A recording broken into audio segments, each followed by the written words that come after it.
All right, so I saw a ballot or a report that there were 17 votes that came in that have been calculated, and 14 went to Nikola Jokic, 2 to Shai, and 1 to Luka. Yeah.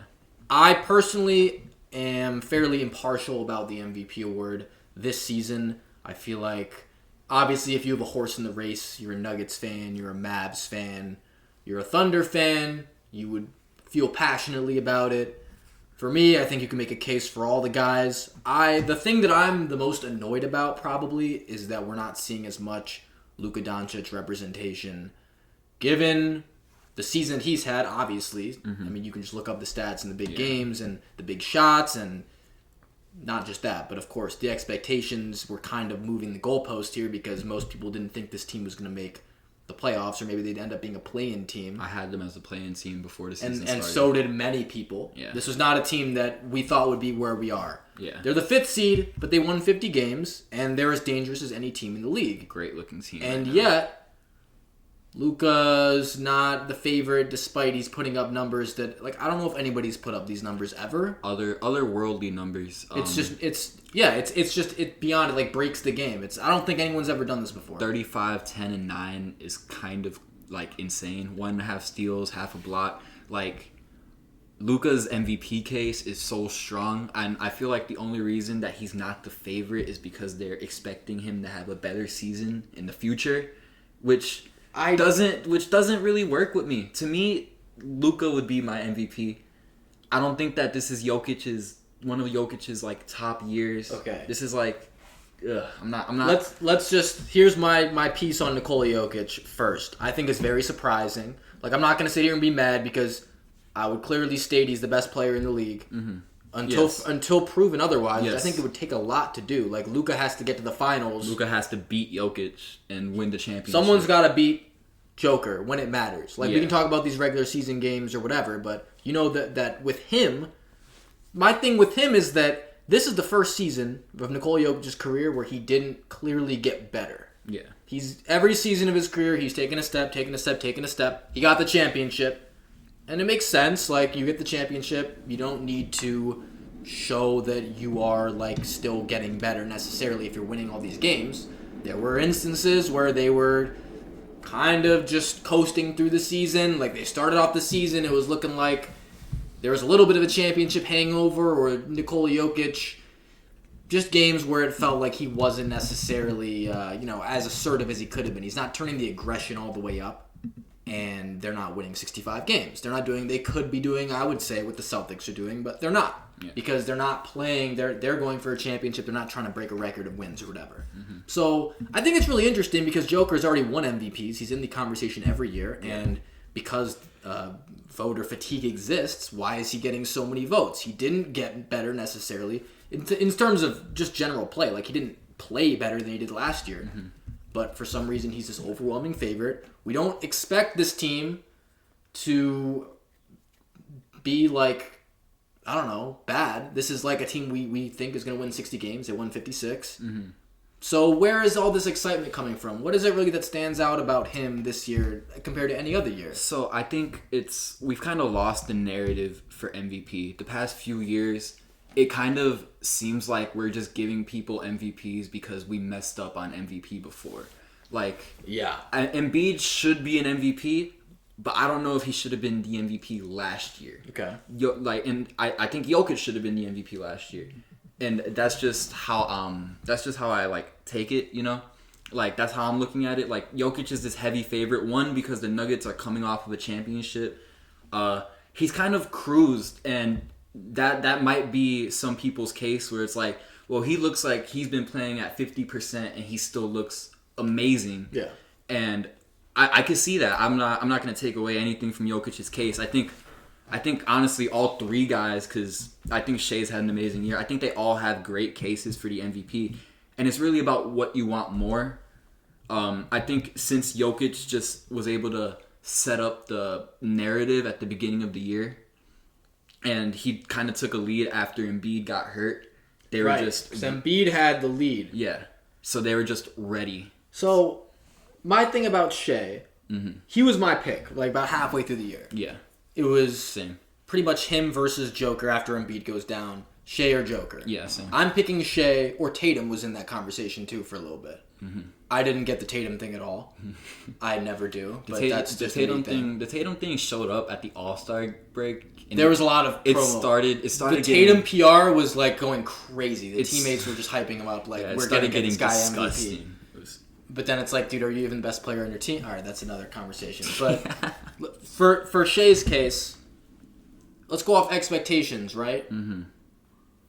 Can't we input that into the conversation? I expect 60 wins out of the Nuggets. They won 56 games. No shade to Joker for that, but clearly you could have won more games if you really wanted to. Yeah. If it was last year and you hadn't won that championship yet, you could have gone 63, 64 wins. I have no doubt. Shai, where was I expecting the Thunder to be at the end of the year? And was I expecting Shai to average 30-plus points and shoot absurd 53% from the field, which no one does that. Michael Jordan does that. No one else does that. That's insane. And he's not turning the ball over, and he's getting a ton of defensive stats. And he's leading a team that is the second youngest team in the league to the first seed in the Western Conference, which, as I said, they're the weakest first seed in the West of my life. But you still did it. You won more games, or you were first over all these amazing teams. The West is still so stacked, and you end up in first. And if Shai wasn't there, that's never happening. At all. And he's also the culture of the team. That team lives by Shai. If you even look at these TikTok edits that keep showing up on my feed, it's like they'll ride with him, they'll side him, they'll ask him questions, they'll hype him up. Shai is the team. He is the Thunder. So it's I think his MVP case is pretty strong. Except post All-Star break, it's very hard for me to say you have a compelling MVP case if you don't finish the season strong. Yeah. Not to say that he was shitting the bed or anything, but he had some bad games. He just wasn't Mr. Consistent. I was calling him Mr. Consistency. This guy was scoring 30 every single game, and they were the best record in the league, or best record in the West, or among that for a lot of the year, and it was because of him. Mm-hmm. And all you did to change your team is add Chet Holmgren, which, yes, it makes a big impact. You were missing that centerpiece that you needed. But at the same time, this is a team that they were, 10th last year? They won a play-in game, I believe, in New Orleans, and then they lost a play-in game in Minnesota. And in a stacked Western Conference, this is just not a team you expect to make a jump like this at all, and he's the major force behind that. Yeah, they took a very impressive jump. I wouldn't pick him for MVP. If I was voting, I would vote Luka. Mm-hmm. But it just doesn't look like either of them are going to win it. Why is the discrepancy so large? What is it that makes Joker just have this gap that extends so far? It's probably what it was in his other MVPs too, which is the advanced stats. But I haven't really looked deep into it to see it. I haven't really let someone persuade me on their case of Jokic yet. Yeah. If I really sat down and listened to everybody's points on why this person should be MVP, I might be able to draw out a better answer. But it's I can't do the advanced stats thing with him. On-off stats. Watching this season, Jokic is the best player in the league. Yeah. But I don't think he was the MVP. I think that, to me, that was Luka Doncic. I think he's the best player in the league because I think when it's the playoffs, he's going to be better than everybody. It's not because I think he's going to be the best player every single regular season game. And that's not for a lack of skill or ability. It's just because of how much the games matter to him. Shai's going out there, we're going to win every game that we can. With the Nuggets, they're kind of okay, we'll play a few quarters and then, okay, it's the fourth quarter, we're going to try, we're going to win. Mm-hmm. It's not the same thing. Yeah. So with the on-off thing, with Joker and advanced stats, listen, I know that he's good enough to control everything that's going on in the offensive end, and there's a reason why his advanced stats are so good. It's because he's the best offensive player in basketball, him and Luka. Mm-hmm. But he's the best player in the league. But the on-off thing is skewed because Jamal Murray always plays with the bench lineups. Mm-hmm. Joker always plays with the starters. Mm-hmm. So, of course, when he's on the court and he has those guys around him, he's playing with Aaron Gordon and Michael Porter all the time. And then when he's off the court, you got Christian Brown and Peyton Watson, Jamal Murray, and I don't know, whoever they like to run in center, Zeke Naji.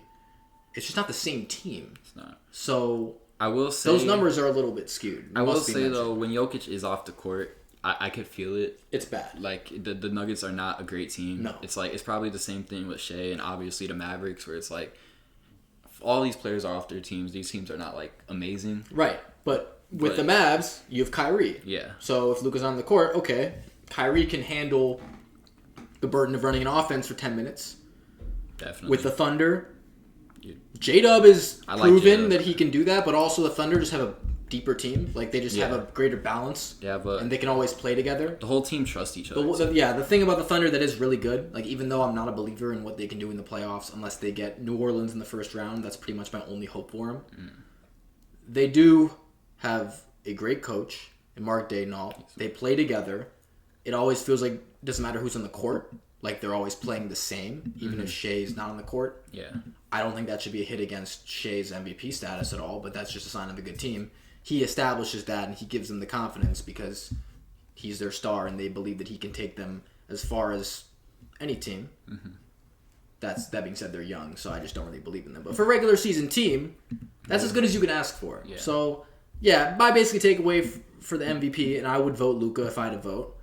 Unfortunately, I don't have a vote, and Stephen A. Smith has one, but yeah, I just don't think the conversation is good. Like, we're not considering, and Jalen Brunson needs a shout out too. Yeah, Jalen Brunson and Giannis. If that's not your All-NBA first team, what are you doing? Yeah, it's like. And some guys, it's not. They had Tatum over Giannis. I did put Tatum in over Brunson. Really? Yes, just because that's 64 wins. What are you doing? Why? It's just 64 wins. I can't deny the 64 wins. As great as Tatum's been. Oh my god.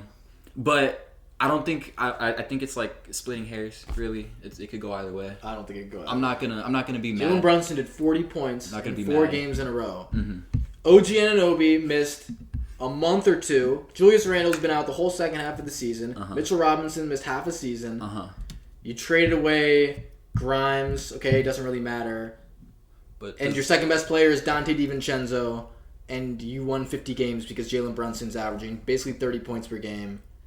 And he's the only guy you have to worry about. And he does it every single night. I happen to think that it's like that's why his MVP case is strong. Yeah. But I don't think that's first team. It's just I don't know. I have. What did you want him to do? I have to put the best player on the best team. If you took Jason Tatum off of the court, they would win 50 games.